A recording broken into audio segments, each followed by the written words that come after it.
Good thing I didn't Okay, say who it hit was. it. All right, now we'll do 5 minutes at 1:50, beginning with the defense attorney on line.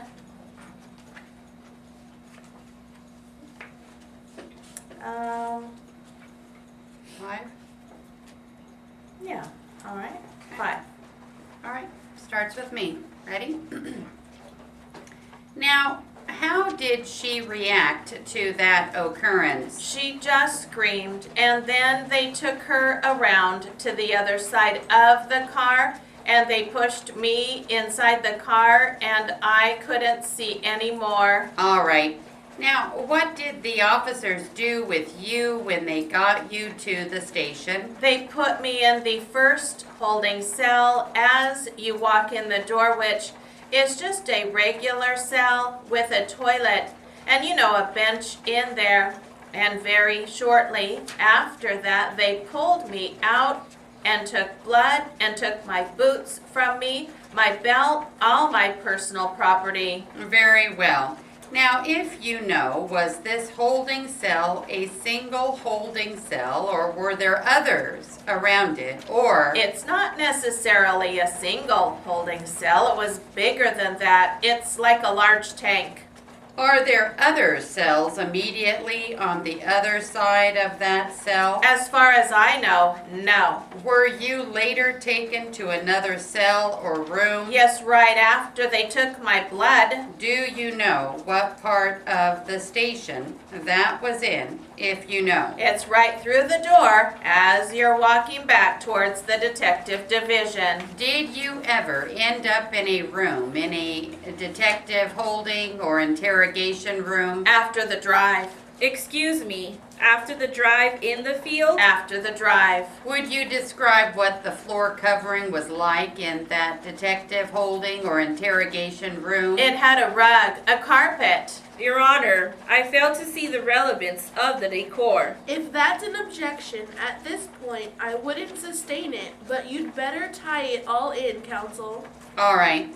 Prior to coming back from the drive at the earlier times you were in that station, were you ever in that same detective holding cell with the carpet? No, I wasn't.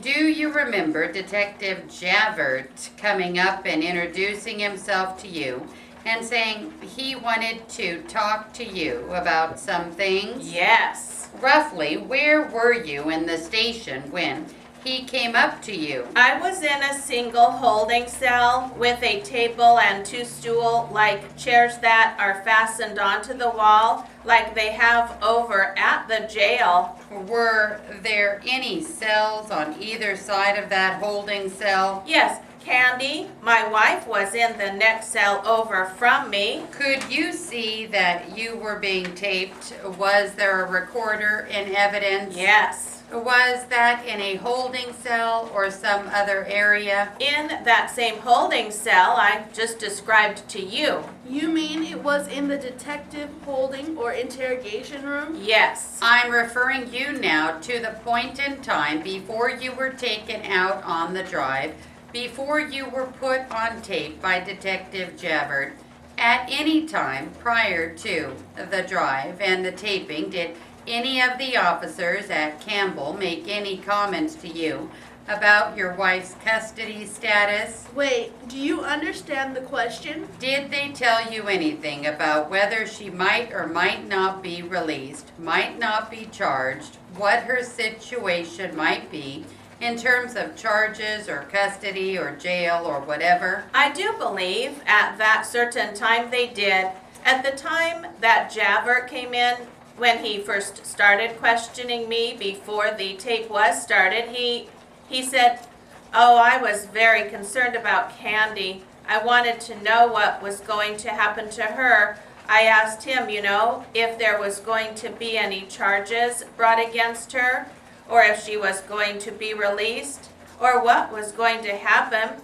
And then he stated that he didn't know, but she could very likely go to juvenile hall. And I said, well, what if I, was to tell you what happened and this and that, if she could go home? What was his response? Did he have a response to that? I don't recall exactly. Now, did any of the Campbell police officers during any of the questioning December 12 that morning talk about clearing paper Before the tape? at any point? Yes. And when did they first mention that? It was during the time that I was talking to Javert about Candy the first time, and also in the car, because I asked again back to him. I asked him, I said, are these charges going to be brought against me if I tell you that I did these? Are you talking about when you were going with him in the car? Yes. You're about to go out with him in the car? I'm already in the car. You're already in the car? Yes. What was his response when you were in the car? He said no, they wouldn't. Was it after that point that you pointed out the two residences at Cliff Walk and Eagle Terrace? Excuse me. Was it after he said the charges wouldn't be pressed that you then pointed out some house while you were driving around? I don't remember. I went a little longer on that to get those last sign changes in. How'd you guys do? Good? All right. Very nice. Let's go up to 160 now. And let's do 5 Okay. at 160.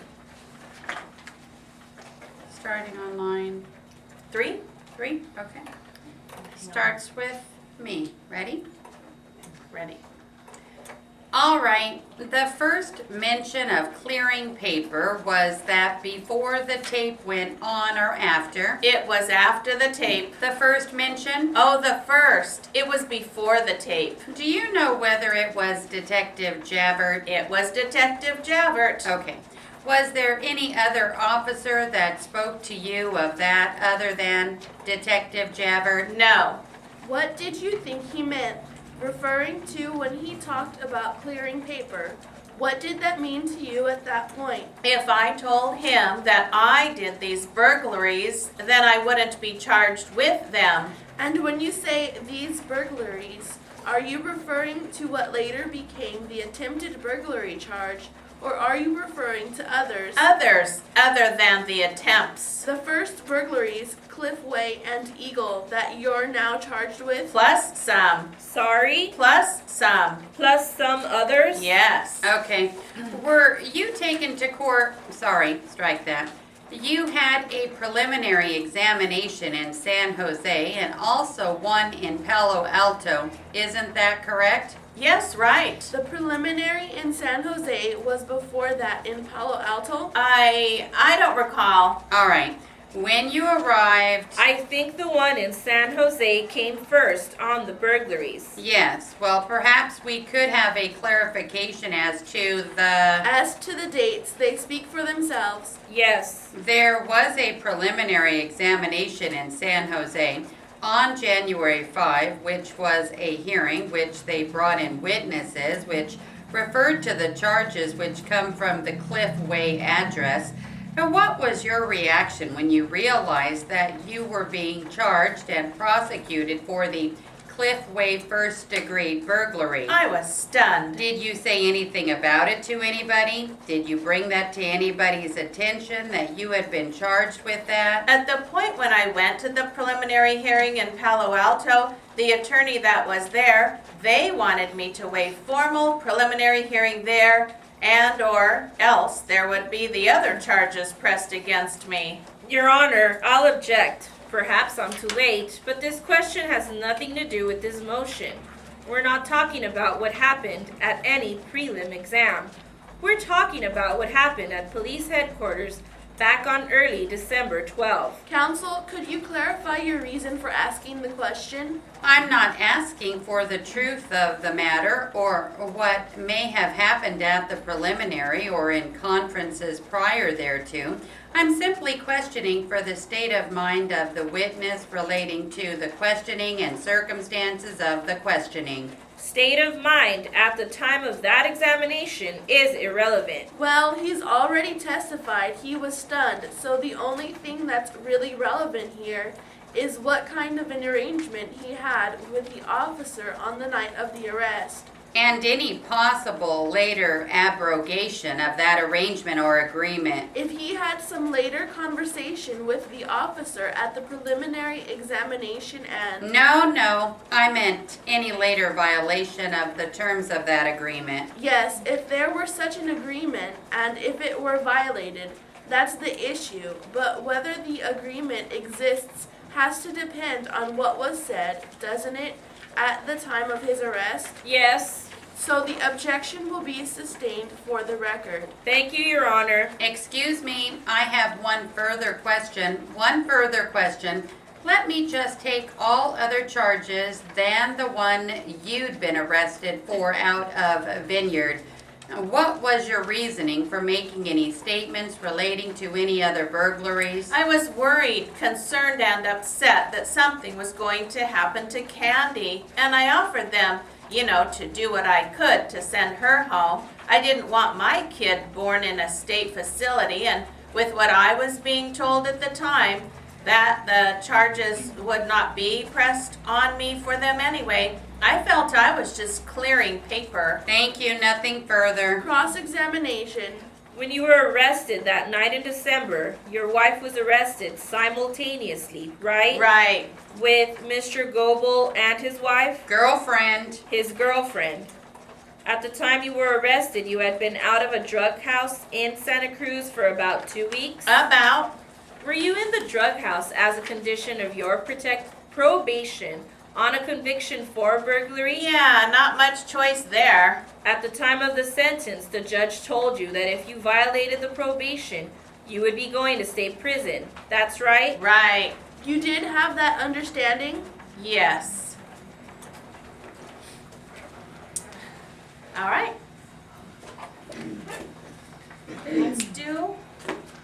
We'll save the rest of this. We can use for the 160, so we can go back and work on,